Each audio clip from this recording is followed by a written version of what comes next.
Générique. Homo Micro.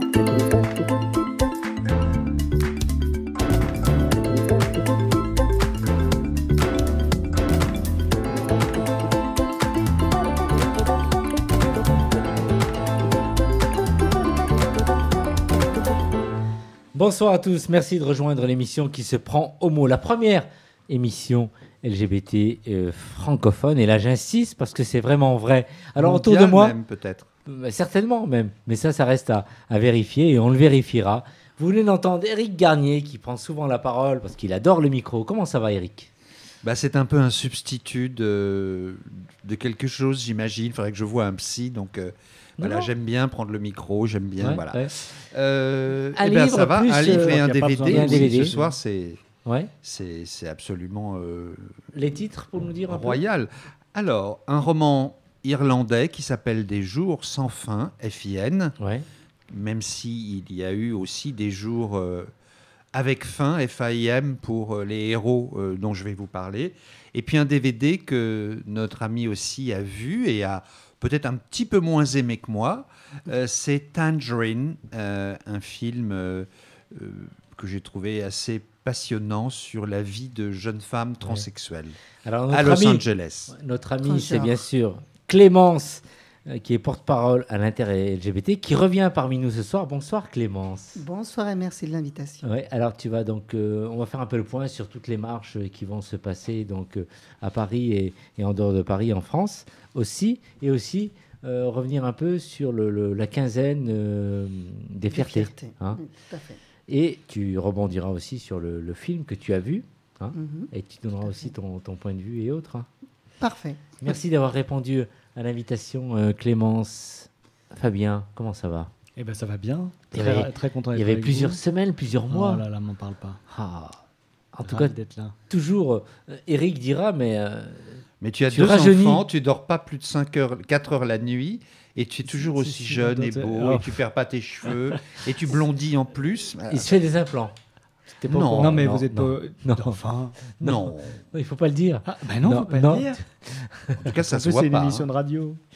Alors, c'est pas la fête ce soir, mais tu vas nous parler d'un sujet un peu foie gras. Je vais vous parler du foie gras, ouais. Ah oui. Ouais. Et vous allez voir que ça va pas être la fête du tout. Hein. C'est vrai ? Ah non, pas du tout. Non. Ça va pas être une chronique. Pour une fois, on m'a dit tu fais souvent le VIH, tout ça, alors on sort complètement du VIH, encore que. Non, ça va être une chronique santé, comme on en a fait pendant de nombreuses années dans cette émission. Ouais. C'est-à-dire qu'on ne va pas spécialement parler de quelque chose qui touche exclusivement les homosexuels, mais qui touche tout le monde, y compris les homosexuels. Merci d'être là aussi, Fabien. Isabelle, bonsoir, comment ça va ? Bonsoir Brahim, ça va, il pleut dehors, mais c'est le soleil dans mon cœur. Il pleut, mais dans quelques instants, on va entendre quelqu'un qui va nous dire qu'il fait du soleil chez lui. Il pleut, mais bon, il y a du soleil à Homo Micro, et c'est le principal. 2 morceaux ce soir, Isabelle. Tout à fait. Ouais. Non, t'en sauras pas plus. J'en saurai pas plus. Faudra écouter tout. Merci de rester avec nous.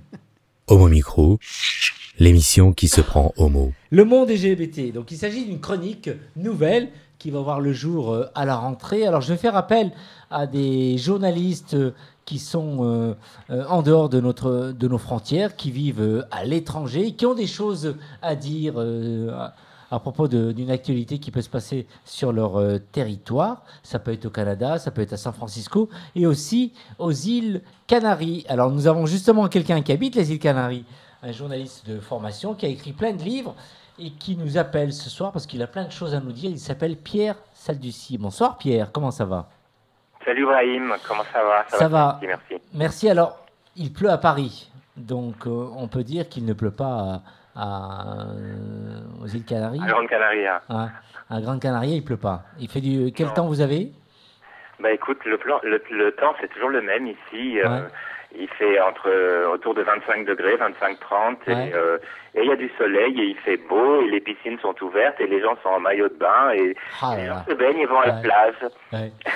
Alors, tu vas donc assurer régulièrement une chronique, on va dire une fois par mois, et ce soir, tu as décidé de parler un peu de ces Parisiens et ces Français qui quittent la France et Paris pour rejoindre les îles Canaries. La plupart du temps, ce sont des gens qui sont aussi LGBT. Dis-nous ce qu'ils viennent chercher sur cette île.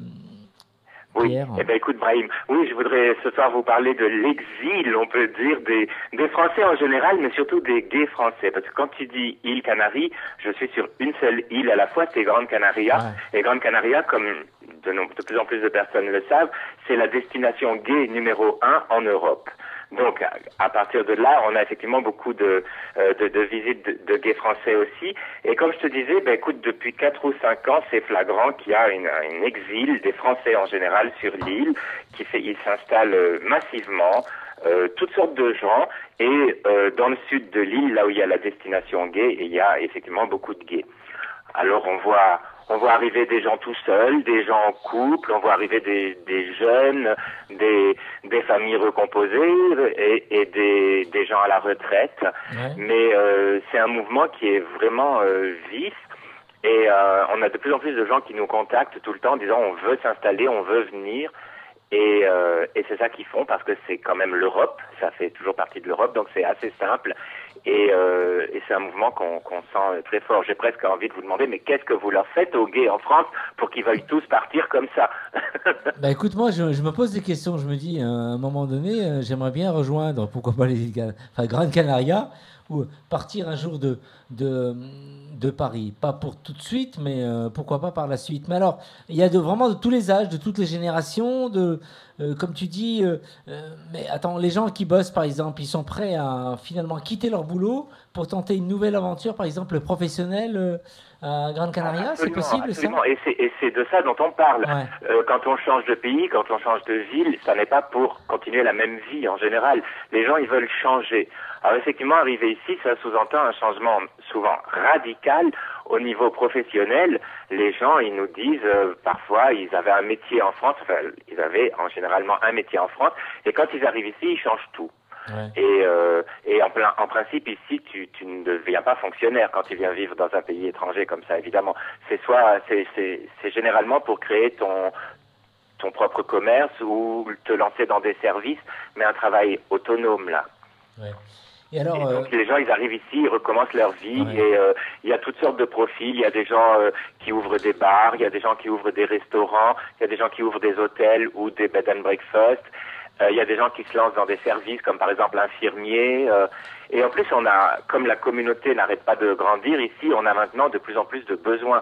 On a par exemple des besoins toutes sortes de besoins, des comptables, de médecins, d'infirmiers, beaucoup de soins à la personne, tout ce qui est soins à la personne, on a besoin. Ouais. C'est toute une petite communauté qui est en train de se mettre en place en ce moment ici. Ouais.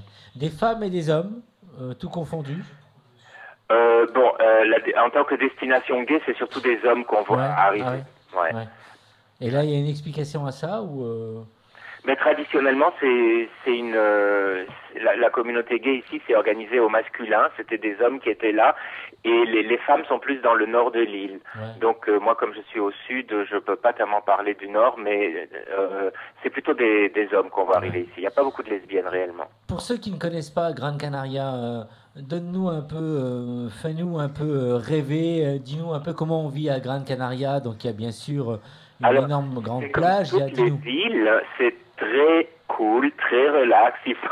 C'est autant un avantage qu'un inconvénient. C'est un avantage parce que tu n'as pas beaucoup de stress, tu fais les choses tranquillement. C'est un inconvénient si tu es une nature pressée et que tu veux que les choses se fassent vite et bien. Dans une île, tu vas trouver ça difficile. Ouais. Mais sinon, écoute, c'est une île qui fait 50 km de large sur 50 km de haut, c'est pas très grand, mais en même temps c'est très varié, donc il y a beaucoup de choses à faire, surtout pour les gens qui aiment la nature, qui aiment la mer, qui aiment la montagne, parce qu'on a des montagnes au centre de l'île, les gens qui aiment la randonnée, mais c'est aussi une île très vivante, la population augmente à la vitesse grand V, ici il y a vraiment beaucoup de monde, on a une capitale, on a un aéroport évidemment, et tout ce qu'il faut, et la vie, c'est toi qui l'as fait. Tu as toutes sortes de genres de vie possibles. Tu peux décider de vivre à la campagne en n'ayant aucun voisin à l'horizon. Tu peux décider de vivre dans des agglomérations. C'est varié. Là. Mais la chose qui ne change pas, c'est le beau temps, par exemple. Alors, le beau temps. Et alors moi, ce qui m'a surpris, parce que j'y suis allé depuis à plusieurs reprises maintenant, on peut dire même 4-5 fois, Et c'est vraiment très LGBT. Et les gens ne sont pas du tout homophobes. Je veux dire, on voit plein de mecs ou même des filles dans la rue qui se donnent la main ou pas. Tout se passe bien et finalement, personne n'est regardé, personne n'est montré du doigt. C'est fabuleux. Non, il y a vraiment une très grande liberté. C'est la particularité de cette île. C'est pour ça tout à l'heure que je disais, on dit toujours les îles Canaries, mais ce n'est pas toutes les îles Canaries. Si tu vas à Tenerife, tu vas pas du tout retrouver cette ambiance-là. C'est une particularité de Grande Canaria. Les gens ici à Grande Canaria, ils ont toujours été très ouverts sur toutes les thématiques sociales, de mode de vie, sexualité. Ça, il y a depuis très longtemps, par exemple, ici, il y a une tradition du carnaval. Et très très tôt, ils ont mis en place ce qu'on appelle les drag queens, les shows drag queens, où des hommes se déguisent en femmes. Et ça, c'est pas quelque chose qui est arrivé sur l'île il y a 10 ou 20 ans. Là, déjà dans les années 50, ça se faisait à une époque où l'homosexualité était plutôt réprimée partout ailleurs dans le monde. Ici, à Grande Canaria, il y avait déjà une grande ouverture. Pour revenir à ce thème de la drag queen dans le carnaval, les familles sont fières quand ils ont un enfant, un petit garçon qui décide de devenir drag queen et de monter sur scène et de se présenter déguisé en femme. Alors c'est pour te dire qu'il y a vraiment un attachement et une grande ouverture par rapport à ce sujet. Alors du coup, effectivement, c'est un endroit ici où tu peux te promener main dans la main avec ton amoureux, ton amoureuse, tu peux t'embrasser librement, tu peux tout faire librement. Il n'y a aucun cas d'homophobie dans cette île, pas à ma connaissance. Quelque chose qui m'avait aussi surpris, c'était donc sur la place, donc il y a des gens qui font du nudisme homo. Il y a plein de familles qui passaient avec des enfants et ça, il n'y avait pas de gêne aussi. C'est-à-dire que vous ne voyez pas les familles retirer leur... Traditionnellement, je te dis, maintenant, il y a énormément de Français qui s'installent ici, mais avant, traditionnellement, c'était plus des ressortissants scandinaves et allemands qui avaient l'habitude de séjourner ici, et eux, ils sont très, très libérés au niveau de la nudité et tout. Alors, je pense que ça a imprégné un peu... les mentalités, et aujourd'hui il y a effectivement non seulement une ouverture sur les sexualités, mais aussi la nudité, comme tu dis. Faut comprendre aussi que juste à quelques mètres d'ici, il y a des dunes, il y a des étendues sauvages dans lesquelles les gens peuvent se promener. Et c'est tellement grand que tu ressens une impression de liberté, et c'est bien, il y a des personnes du coup qui se mettent nues pour se connecter à la nature, et ça dérange personne, et les gens se croisent, gays, pas gays, jeunes, c'est comme ça. Ils se connectent à la nature, mais ils se connectent aussi entre eux ou... Oui, naturellement, oui. Ça, c'est pas bien. Oui. Il y a le Wi-Fi, oui, c'est vrai. Oui. Et plus si affinité, comme on dit, ils veulent se connecter entre eux, ils peuvent, sinon ils le font pas. Ouais. Il y a des coincés dans l'émission au micro, donc c'est pour ça qu'il va y avoir des coincés. Je comprends. Il faut ça pour moi, c'est agréable. A priori, il faut venir voir pour se faire une idée juste. Effectivement. Alors, explique-nous un peu ton parcours, Pierre, avant d'arriver à Grande Canaria. Tu es parti de Paris pour ensuite aller au Canada. Dis-nous un peu comment tu as voyagé avant d'arriver sur cette île. Je suis presque un expert dans ce qui concerne quitter son pays pour aller vivre ailleurs. C'est quelque chose que j'ai fait très tôt. Et c'est ça, donc je suis parti de Paris, de France, très jeune, et pour aller vivre à Montréal. Et je suis resté assez longtemps. Et ensuite, j'avais envie de nouveau de changer d'ambiance et de quelque chose de très différent, ne serait-ce qu'au niveau du climat, n'est-ce pas? Je suis passé de l'hiver permanent à l'été permanent. Ouais. Et c'est ça mon parcours. Et maintenant ici, j'ai créé un site internet justement un site internet en français pour aider les francophones à découvrir l'île, à se renseigner, à trouver des bons plans, à savoir comment ça se passe. Le site s'appelle ici grandecanaria.com. Et vous pouvez vous connecter là-dessus, on a une application, on a tout. On a créé des services pour aider les gens, c'est-à-dire si les gens veulent émigrer ici et qui sont perdus, ils savent pas comment faire, ils peuvent nous contacter, on va les aider. S'ils cherchent un logement, on va les mettre en relation avec des agences immobilières. Ouais. S'ils veulent ouvrir une société, on va les mettre en relation avec des avocats francophones. Le fait, comme tu dis, que moi-même j'ai vécu 2 fois le fait de m'installer dans un nouveau pays, ça m'a sensibilisé aux besoins qu'on pouvait avoir quand on est nouvel arrivant quelque part, quand on est un peu perdu, on n'a pas l'habitude. Au début, on a besoin un peu d'aide. Donc, tous ces services, on les a créés sur le site ici Grande Canaria. Les gens peuvent aller voir et nous écrire. On est là pour les aider, pour les renseigner. Dernière question, Pierre. D'abord, vous avez Clémence qui est porte-parole de l'intérêt LGBT qui organise la marche des fiertés à Paris. Vous avez une marche des fiertés, une Gay Pride qui est très populaire, qui marche très bien à Gran Canaria. 2 mots à ce sujet? On en a 2 en fait, c'est ça qui est drôle. On avait celle d'origine qui était dans la capitale à Las Palmas, qui existe depuis les années 70 je pense, et qui s'est fait doubler ensuite par celle du Sud. Celle du Sud, c'est une Gay Pride un peu touristique, un peu festive comme ça, si tu veux. Et celle-là, elle a lieu au mois de mai. C'est la première de toutes les Gay Pride ensuite qui ont lieu la plupart du temps en juin et juillet. La nôtre a lieu en mai. Et c'est une grosse fête, c'est international, c'est pas une Gay Pride à laquelle on va revendiquer des choses et tout, parce que bon, les gens arrivent de toutes sortes de pays différents, donc ils n'ont pas les mêmes besoins et tout. Mais c'est avant tout festif, ça dure une dizaine de jours. 10 jours. Un festival, si tu veux, il y a 10 jours. Oui, les gens m'ont déjà demandé, mais comment ça se fait que votre Gay Pride, elle dure 10 jours, nous, elle dure qu'une journée.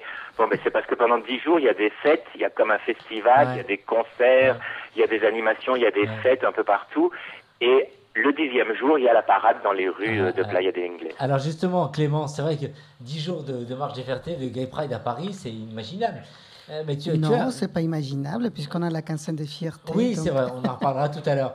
La réputation un peu de cette marche des fiertés et cette Gay Pride à Gran Canaria, tu en as entendu parler, j'imagine? Oui, on a entendu parler, surtout celle du Sud, qui est très touristique, où il y a énormément des événements, et il me semble qu'il y a un concours de drag queen qui est international, il me semble. Pierre, dernière chose, tu t'occupais d'un festival. Oui. Qui, on peut le dire en fait, donc qui est en vente, non? Ou c'est plutôt quelque chose de... Écoute, s'il y a des gens qui sont intéressés par, non? C'est un festival qui existe depuis 10 ans et j'ai décidé de passer la main.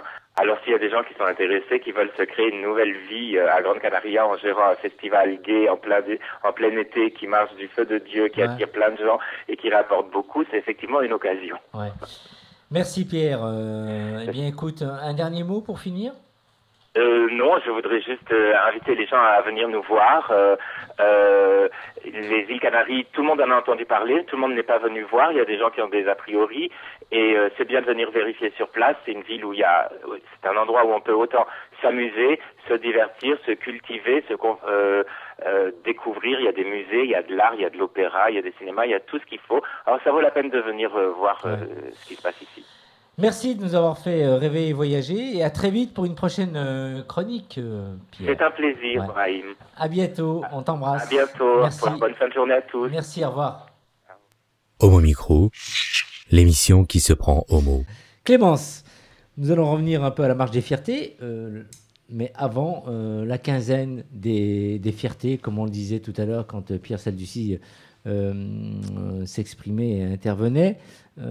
Avant la marche, il y a quand même la quinzaine qui démarre par des activités un peu festives. Et tu vas nous dire, ça démarre vendredi. Ça démarre vendredi. Donc, elle se passe dans la rue des Archives. Donc, il y a une fermeture à la circulation de la rue des Archives. Dans le Marais. Dans le Marais. Donc, il y a un partenariat avec le COX. Et donc, il y a des prises de parole pour inaugurer la quinzaine des fiertés. Et surtout, il y a des festivités jusqu'à 22h du soir. Donc, c'est le lancement de la quinzaine. Donc, comme son nom le dit, c'est 15 jours jusqu'à la marche des fiertés. Donc, c'est un événement qui nous permet d'investir la ville, pas seulement nous cantonner sur des espaces qu'on connaît déjà, comme le Marais, par exemple, mais justement aller au-delà de ça et proposer des événements aussi bien sportifs, culturels, des convivialités. Donc, énormément de choses qui se passent pendant cette quinzaine de fierté pour arriver jusqu'à la marche des fiertés. Alors, quel est le programme un peu, s'il fallait, donc tu nous as parlé de la rue des Archives, ça a démarré vendredi, mais il y a d'autres choses un peu? Énormément de choses. Donc, ce que je peux faire, c'est plutôt vous inviter à aller sur le site internet de l'Inter-LGBT et regarder tout ce qu'il y a à faire. Donc, l'année dernière, on a proposé plus de 50 activités.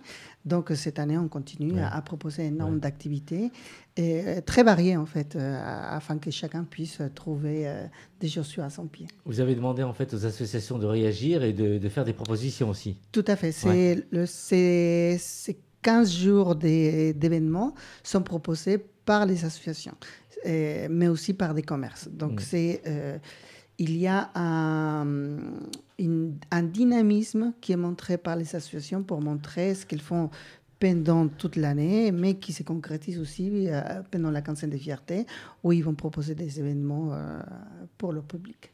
La quinzaine des fiertés existe depuis combien de temps maintenant? Quelques années? C'est la troisième année. Troisième année. Oui, c'est la troisième année cette année. Donc, il y a eu plus de 750 personnes qui se sont déplacées l'année dernière pour les différentes activités qui ont été proposées. Donc, nous attendons également énormément de monde pour cette année. En dehors de Paris, ça existe aussi? En dehors de Paris, en province, non. Non. C'est cantonné à Paris. Oui, c'est cantonné à Paris. Ça viendra, j'espère. On espère bien. Ouais. Donc, mais en province, il y a aussi d'autres marches qui proposent aussi des activités en dehors de leurs marches. Ouais. Donc.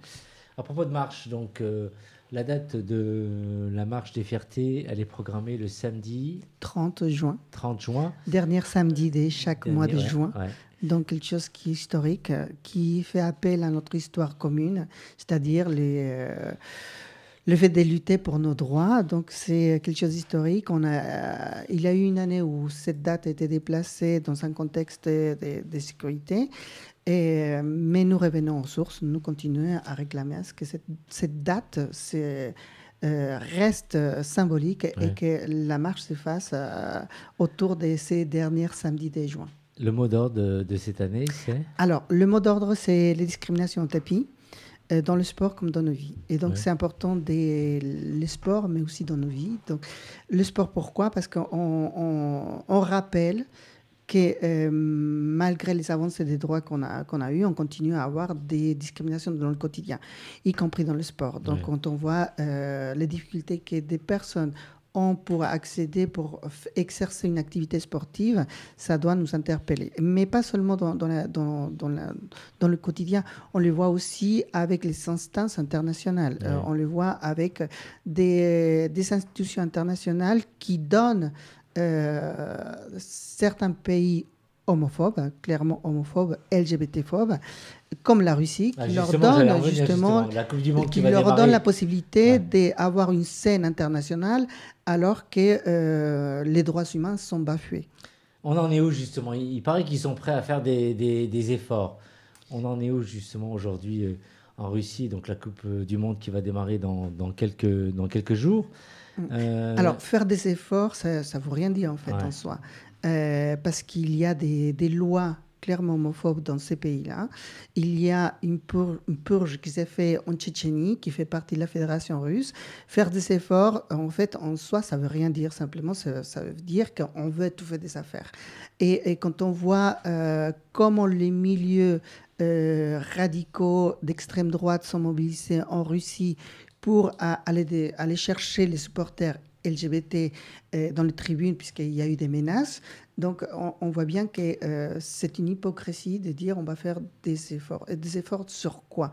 En fait, quand on parle des droits humains, on ne doit pas faire des efforts, on doit faire des actes. Des actes, effectivement. On veut des actes. Moi, j'ai toujours dit qu'il aurait fallu en fait boycotter cette Coupe du Monde et ne pas y aller, tout simplement. C'est pour ça aussi que ça nous sert, le mot d'ordre, ça nous sert à interpeller nos gouvernements dans des pays qui se disent démocratiques, mais qui continuent à fermer les yeux sur ce qui se passe dans certains pays. Donc il y a la Russie qui a obtenu la possibilité de préparer ces Coupes du Monde, mais il ne faut pas oublier qu'après, il y a d'autres pays. Le pas prochain pour faire une nouvelle coupe, ça se passe en Arabie Saoudite. En Arabie Saoudite. Ouais. Ouais. Donc, ça, c'est encore un autre combat. Il y a encore pas mal de choses. Donc, la question qui est économique passe, qui est la question des droits humains. Et donc, c'est aussi un moyen d'interpeller nos gouvernements pour dire que ça suffit. Le système qui est fait actuellement sur des bases du capitalisme, puisque c'est finalement l'argent qui l'emporte, donc on doit arrêter avec ça. Il faut que les droits humains soient respectés et que les valeurs, les soi-disant valeurs qui sont véhiculées par le sport, soient respectées. À propos de droits humains, justement, avec le gouvernement et le pouvoir qui est en place, comment ça se passe avec l'inter-LGBT? Est-ce que l'inter-LGBT est satisfait, justement, du gouvernement? Et est-ce que tout va bien? Est-ce qu'on est vraiment satisfait de Macron et la politique Macron? Alors, donc, la deuxième partie, justement, du mot d'ordre, c'est dans nos vies. Et dans nos vies, évidemment, il y a énormément de discrimination. Jusqu'à maintenant, l'actuel gouvernement n'a rien fait pour les droits des personnes LGBT. Tout ce qui a été obtenu, s'est passé pendant l'ancien quinquennat. Donc, rien ne bouge. Pire, la situation s'empire, puisque quand on parle des droits des personnes LGBT, on parle des droits d'ordre général. Et ça veut dire des droits pour tout le monde, y compris les personnes qui sont migrantes. Quand on voit les politiques actuelles du gouvernement dans lesquelles on met en place des lois qui vont à l'encontre des personnes LGBT migrantes, c'est une honte. C'est une honte parce que les personnes LGBT ne sont pas en train de venir ici pour des raisons économiques. Elles sont en train de venir ici pour des raisons de sécurité. Donc, les mettre dans des situations encore de les expulser, c'est les mettre en péril dans certains pays. Donc, c'est scandaleux. Il y a une autre loi qui vient de passer, la loi Elan, par exemple. C'est la loi qui enlève des droits des personnes handicapées. Et ça concerne également des personnes de nos communautés. Donc, c'est quelque chose de général. Donc, on n'est pas satisfait des plans d'action actuels du gouvernement. On n'est pas satisfait de comment se font les choses. Et on va continuer à les dénoncer. Quand on voit aussi le fait que la PMA continue à être un débat, alors que la question, ce n'est pas une question de débat, mais c'est une question d'accès aux droits et de protection des familles, protection des femmes, et aussi bien en couple que célibataires qui vont à l'étranger pour faire une PMA, qu'elle se met en danger aussi financièrement qu'au niveau de la santé, puisqu'il peut y avoir une rupture de suivi gynécologique. Donc, évidemment, on ne peut pas être content de ce qui se passe actuellement. Et puis, sur les questions des personnes trans, par exemple, on a obtenu une loi sur les changements d'état civil, mais ce changement d'état civil n'est pas encore à 100% possible pour tout le monde. Donc, il faut qu'on continue à travailler et qu'il y ait une ouverture du changement d'état civil simplifié devant quelque chose d'administratif pour qu'on puisse le faire très rapidement et très simplement. Fabien ? Non, juste une petite question pour savoir qu'est-ce qu'on vous répond au niveau du gouvernement. Il y a un calendrier. Ils disent que ce n'est pas la priorité, mais il va y avoir Il n'y a pas de priorité pour l'instant concernant les personnes LGBT. C'est prévu ou c'est juste pas dans On continue à faire la pression, en fait. L'objectif, c'était de continuer à faire la pression. L'objectif aussi des marches. Il faut aussi rappeler le contexte des marches. Le contexte des marches, ce n'est pas simplement pour aller faire la fête, c'est aussi de réclamer des droits. Et surtout, réclamer des droits. Nos marches se sont concentrées sur des contextes de répression, des contextes hostiles aux personnes LGBT. Et c'est l'importance aussi de continuer à faire des marches, c'est-à-dire de continuer à réclamer des droits dans des contextes qui ne sont pas favorables. Et on le voit actuellement que pour l'instant, il n'y a rien qui bouge et qu'il va falloir continuer à réclamer des droits. Et on ne vous répond rien. Et pour l'instant, il n'y a pas énorme de réponses. Les réponses qui sont données sont de façon institutionnelle. On dit on est en train de faire un rapport et qu'on va suivre l'avis de ces rapports. Or, nos questions ne sont pas une question des rapports, mais c'est une question des droits. Et il faut qu'on aille vite. J'imagine que vous aurez du beau monde le jour de la marche, le samedi 30, et il y aura peut-être moyen de dialoguer, de faire évoluer certaines situations, non ? Le contexte de négociation, le contexte de réclamer des droits ne se font pas le jour de la marche. Le jour de la marche, ça permet justement au milieu militant, aux gens qui adhèrent à des valeurs humaines et des luttes pour des droits, des luttes contre les discriminations, d'essayer d'imposer une agenda. Et évidemment, c'est politique. Et il faut continuer à descendre dans la rue nombreux, justement, parce que même si on obtenait des droits, il y aura toujours des gens qui vont se mobiliser contre nos droits. Donc, même les générations qui vont suivre, il va falloir qu'ils continuent à se mobiliser pour sauvegarder les droits qui sont acquis. Clémence, alors le parcours de samedi 30, donc, ça part de quel endroit pour arriver où ? Alors, le départ, ça va se faire à partir des 14h. Et donc, le départ s'est fait de la place de la Concorde et on ira jusqu'à la place de la République. Merci d'avoir répondu à l'invitation et tu restes avec nous pour la suite de l'émission. Homo Micro, l'émission qui se prend homo. Eric, pour la page littérature et culture. Tu démarres par un livre. Alors oui, un magnifique roman de Sébastien Barry qui s'appelle Des jours sans fin. Sébastien Barry est un Irlandais et il a expliqué au journal Le Monde qu'il avait pensé à mettre deux personnages homosexuels qui sont les héros du livre quand il a eu le bonheur d'entendre son fils dire qu'il était homosexuel. Et c'est un peu un hommage à son fils qu'il rend en mettant au cœur de ce livre deux garçons qui s'appellent Thomas et John. Alors Thomas McNulty, comme son nom l'indique, vient d'Irlande. Vous savez qu'il y a eu une famine terrible en Irlande dans les années 1840, et beaucoup sont partis aux USA, dont Thomas, qui avait alors 12 ans, qui avait tout perdu, plus rien, plus de parents, plus rien à manger. Et Thomas, donc, qui raconte l'histoire, c'est lui qui parle tout au long du livre, dit d'ailleurs à un moment, il dit la mémoire d'un homme contient 100 de jours, alors qu'il en a vécu des milliers. Et c'est une partie de cette 100 de jours qu'il a en mémoire, qu'arrivé à l'âge de 50 ans, il va nous raconter. Il va bien sûr nous parler de sa rencontre avec John Cole. Une relation homosexuelle tout à fait naturelle, qui ne pose absolument aucun problème, ni à l'un ni à l'autre, ni apparemment à la société. Ils vont donc se retrouver et ils vont vivre aux USA, donc dans les années 1850. Alors ils vont faire... c'est vraiment l'histoire d'un amour entre deux, c'est vraiment très joliment dit. Ils sont totalement attachés l'un à l'autre. Ils vont faire un certain nombre de jobs, un peu en fonction des jobs, en fonction des circonstances, parce qu'ils arrivent en Amérique, ils n'ont rien, ils ne sont rien.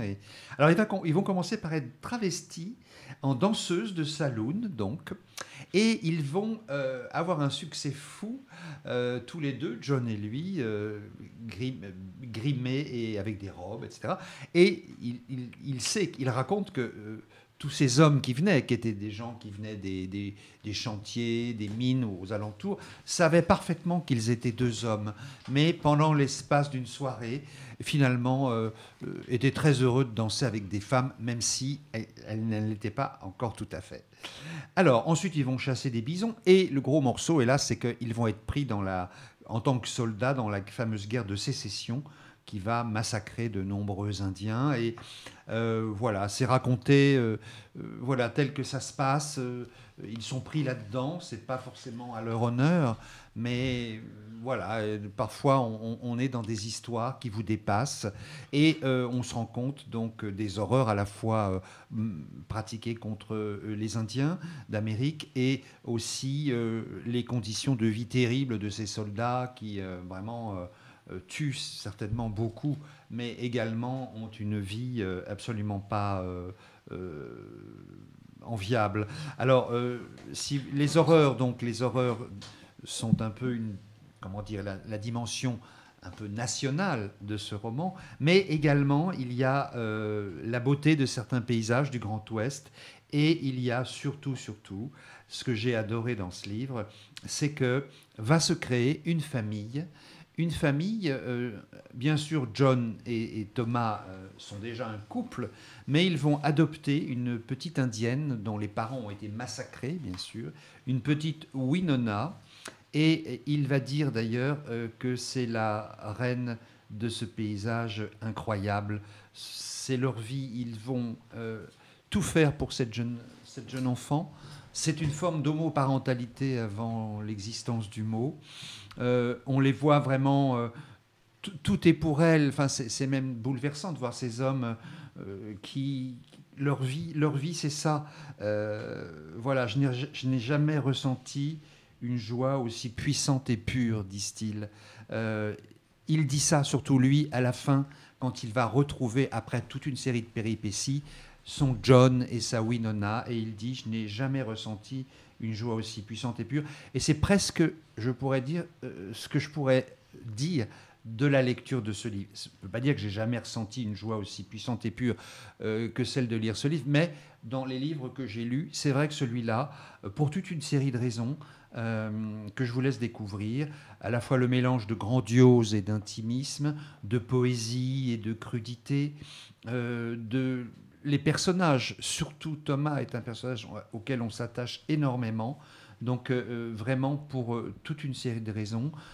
Et cette famille homoparentale, je termine, qui a même un grand-père auquel John et Thomas, quand ils vont partir d'ailleurs, vont confier la prunelle de leurs yeux à un vieux poète noir qui va attendre le retour des soldats, qui va s'occuper de cette petite fille et qui va attendre qu'il soit revenu pour mourir parce que ce vieux grand-père est très âgé. C'est vraiment, vous l'avez compris, un livre très, très étonnant. Même s'il parle beaucoup d'atrocités, de guerre, il y a au cœur de l'atrocité énormément de beauté et d'humanité. Et vraiment, je rêverais que ça devienne un film. Est-ce qu'on peut mettre de côté le DVD et en parler la semaine prochaine, parce qu'on va être pris par le temps. D'accord, c'est des jours sans fin de Sebastian Barry et chez Joël Losfeld. Tu conseilles quand même pour l'été ou c'est un peu lourd? Ah, bon, l'été, quoi, on n'a rien dans la tête l'été, on ne lit quoi que des bluettes, des choses là. C'est pourquoi conseillé, pas? c'est conseillé. Mais alors, vous l'achetez, vous le gardez pour la rentrée de septembre. Mais il faut absolument lire Des jours sans fin. Vraiment, c'est un grand livre. Merci, c'est joliment dit. Et s'il paraît en poche, je vous promets d'en acheter 8 ou 9 et de l'offrir à tous les membres de l'équipe. Comme toujours. Donc Joël Losfeld, si vous nous écoutez, pensez-y. Merci beaucoup, Eric. Homo Micro, l'émission qui se prend homo. Nous sommes toujours avec Clémence, porte-parole de l'inter-LGBT qui est avec nous, aussi avec Eric Garnier. Et tout de suite, Fabien pour Prends garde à toi. Alors, le foie gras, drôle d'idée quand même. Qu'est-ce que tu veux dire par là? En fait, il faut... Je ne sais même plus comment je voulais commencer ma chronique. Vous voyez à quel point je suis fatigué. Tu es gentil de dire que je ne suis pas fatigué, Eric. Il faut savoir que le foie gras, aujourd'hui, c'est vraiment l'avenir de l'homme. Ce n'est pas que l'avenir du canard. C'était ça que je voulais vous dire ce soir. Et je vous propose qu'on se retrouve dans 20 ans. Vous verrez, cette chronique qu'on fait ce soir, ça aura pris une ampleur considérable. C'est devenu, en quelques années, la première cause de greffe de foie aux États-Unis. Au départ, c'était l'alcool, l'hépatite C. Ça a battu tout le monde. Maintenant, quand on est greffé, c'est parce qu'on a un foie gras. Et on a un foie gras parce qu'on a un régime alimentaire qui a considérablement évolué ces dernières années. Et aujourd'hui, on est très nombreux, y compris en France, à être sous-évalués, sous-testés, on va en reparler dans quelques minutes, pour ce problème de foie gras. Et ça concerne qui alors ? Alors, le foie gras, juste pour vous donner quelques chiffres, c'est à peu près 25% de la population générale. Une personne sur 4 dans la population générale a un foie gras. Et en France, c'est à peu près 20%. Alors, en soi, c'est pas gênant, on va y revenir, mais le foie gras va pouvoir évoluer. Et dans quelques minutes, je vais vous décrire comment ça va se finir. Alors, comment on peut savoir si on a un foie gras ou pas? Déjà, à t'entendre, moi, je suis inquiet. En rentrant chez moi, qu'est-ce que je peux faire pour savoir? Alors, a priori, tu n'es pas dans le profil. Ah. A priori, tu n'es pas dans le profil. Ce qui vraiment pose problème aujourd'hui, c'est qu'il y a une évolution de l'alimentation, notamment aux États-Unis, mais pas que, puisque je vous dis, on est à 20% en France, avec beaucoup plus de consommation de sucre, de graisse, de fast-food, de soda, tout ce dont on entend par la malbouffe de façon générale.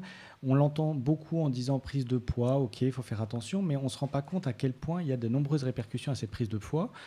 On parle souvent du cœur, on ne parle pas beaucoup du foie. Et 90% des personnes qui sont obèses, alors obèses c'est déjà un certain niveau de surpoids, on va y revenir, ont un problème de foie gras. Donc les personnes qui sont le plus concernées, c'est les personnes qui sont en surpoids, les personnes qui ont un diabète, et après vous avez des facteurs aggravants, on va dire, comme le VIH, l'alcool, qui sont des facteurs qui se surajoutent. Oui. Donc quand je dis que tu n'es pas parfaitement dans le profil, on n'a pas l'image quand on t'écoute, mais globalement, tu n'es pas vraiment en surpoids. Ouais. Est-ce que c'est grave d'avoir un foie Alors, gras? le problème, c'est que oui, c'est grave parce qu'on ne le sait pas. on peut savoir qu'on est à risque, mais il n'y a aucun symptôme, on va très bien, on ne sent pas du tout qu'on est malade. Et en fait, c'est le foie qui petit à petit sature, n'arrive pas à se régénérer. Il va s'inflammer, il va finir par essayer de corriger un peu ce problème de cellules qui sont trop grosses, trop graisseuses, d'en fabriquer de nouvelles. Ça va former tout un tas de cicatrices cellulaires, si vous voulez, des cellules qui vont mourir, d'autres qui vont arriver, se régénérer. Et petit à petit, on va avoir un foie qui va être fibrosé, comme on avait quand on parlait des hépatites C, de l'hépatite B. Et une fois que ce foie est fibrosé, il peut devenir en cirrhose et ensuite évoluer vers un hépatocarcinome, un cancer du foie. Donc, heureusement, ce n'est pas tout le monde qui va passer du foie gras au cancer du foie. Mais on peut considérer qu'on a à peu près un tiers des personnes qui vont évoluer vers une fibrose importante et là-dessus, 5% qui va faire un cancer. Oui. Et alors, j'espère que ça se traite. Comment le traiter ? Tout à l'heure, tu parlais de greffe du foie, mais avant d'en arriver là ? Alors, déjà, comment on va le dépister avant de le traiter ? Parce qu'effectivement, comme il n'y a pas de symptômes, ce n'est pas tellement évident de le savoir. Le conseil qu'on peut donner, c'est si vous avez un certain nombre de facteurs de risque. Et donc, les facteurs de risque, on les connaît. Je vous ai dit, c'est le surpoids. Le surpoids, juste un petit rappel, il me reste 3 minutes, donc je peux vous le dire. Comment calculer si on est en surpoids ? Vous prenez votre poids que vous divisez par votre taille au carré. Bon, par exemple, moi, je fais 60 kg pour 1m72. Vous faites 1,60 divisé par 1,72 au carré et vous avez ce qu'on appelle votre index de masse corporelle. Si votre chiffre, si vous faites ça et que le chiffre est au-dessus de 25, vous êtes en surpoids. Et si vous êtes au-dessus de 30, vous êtes obèse. Et après, on peut être très obèse. Donc si vous avez plus de 25, voire on va dire plus de 28, parce qu'on va essayer de remonter un peu la barre quand même, plus de 28 en index de masse corporelle, et que vous avez éventuellement d'autres facteurs de risque ou des triglycérides élevés, du diabète, clairement, vous devriez faire un dépistage puisque vous ne pouvez pas savoir. Et donc ce dépistage, ça peut être une échographie, un fibroscan, il y a des imageries qui permettent de répondre à la question, au moins partiellement. Vous pouvez faire un test sanguin qui va pouvoir mesurer un certain nombre d'éléments dans le sang et qui peut voir si vous avez un degré de fibrose du foie. Donc il ne va peut-être pas documenter vraiment le foie gras lui-même, mais plutôt si le foie est déjà abîmé, puisque je vous ai dit, le foie commence par être juste un foie gras, il n'est pas encore abîmé, et petit à petit, il va se dégrader. Donc là, les tests sanguins vont pouvoir voir si vous êtes déjà à cette étape-là. Et puis, quand on veut vraiment un diagnostic formel, mais là, on est dans des démarches qui sont un peu plus invasives et qu'on va réserver dans un deuxième temps, ça va être la biopsie, c'est-à-dire qu'on va vous prendre un petit bout de foie et on va regarder comment est l'état du foie. Mais il y a des personnes chez qui, effectivement, on va en arriver là, parce qu'il va falloir traiter ce foie. Alors, c'était ta question. La première action, elle va être, une fois de plus, c'est tout l'objet de la chronique que j'ai avec toi depuis plus de 10 ans maintenant, ça va être une action préventive. C'est clairement l'alimentation. Puisqu'on sait que le facteur de risque, c'est le surpoids, on va avant tout essayer de corriger ce surpoids. De même que je vous ai évoqué rapidement le diabète tout à l'heure, l'insuline a un rôle majeur dans ce problème de stockage des graisses. Donc on va essayer évidemment de contrôler au mieux possible le diabète de façon à limiter cette évolution du foie gras. Et puis après en traitement, vous pouvez essayer de mieux contrôler la quantité de graisse dans le sang. Donc là on se retrouve avec les démarches comme quand on parle du cœur habituellement, les statines, tout ce débat sur les statines, le cholestérol, tout ça, ça marche très bien pour le foie gras, on peut en reparler de la même façon. Si vous avez certains facteurs de risque, j'avais évoqué rapidement le VIH, c'est vrai que l'approche vient par le VIH pour ce qui me concerne, parce que c'est un domaine que je connais mieux, mais c'est pas du tout lié au VIH, on n'est pas du tout, mais c'est quand même un facteur aggravant. Et là, il y a certains traitements du VIH qui vont être plus problématiques que d'autres, qui vont être plus sujets à augmenter le taux de graisse dans le sang, donc on va éviter ces traitements-là. Et puis en extrême limite, c'était mon introduction, j'avais commencé par ça, la greffe. Oui. C'est la première cause de greffe du foie aux États-Unis. On n'en est pas encore là en France. En France, on est relativement préservé. Vous savez qu'on a ce fameux régime crétois, qui est un régime à base de légumes, d'huile d'olive, d'aliments frais, d'huile de colza, qui fait qu'on considère qu'en France, on est un peu prémuni par rapport à d'autres pays des problèmes cardiovasculaires liés à l'obésité. Donc on est un petit peu moins dans ce cadre-là, mais encore ça dépend des régions en France, parce que dans le nord de la France, il y a non seulement des problèmes d'obésité, mais des problèmes d'alcool. Pareil en Bretagne, enfin si je dis ça, je vais me mettre toutes les régions à dos. C'est peut-être pas très à droite de ma part. Heureusement, je crois qu'on est essentiellement écouté à Paris. Mais clairement, il y a un lien direct entre l'alimentation et ce risque de foie gras. Merci, on a commencé cette émission avec le sourire, on la termine en Bah pleurs. oui, c'est ça, je plombe tout le monde avec non, mon non, truc. non, mais c'est comme ça. Moi, je pensais quand j'avais vu ta chronique, on va se régaler, manger du foie gras. Mais non, il s'agit d'un autre foie gras. Non, je vous dis, c'est l'avenir Ouais. et pas que pour le canard. Ouais. Merci en tout cas pour cette chronique fort intéressante et qui va nous mettre en garde justement et on va devoir faire attention, n'est-ce pas, Eric? Non mais... Sympa. Bah oui. Non, comme nous, bien sûr, comme moi. Merci d'avoir participé à cette émission. On se donne rendez-vous le samedi 30, Clémence. Tout à fait. Hein, Place de la Concorde. ouais, pour marcher À 14h pour le départ. Jusqu'à la place de la République. Merci, à très vite. Au revoir Isabelle. À très très bientôt. Lundi prochain, il n'y aura pas d'émission.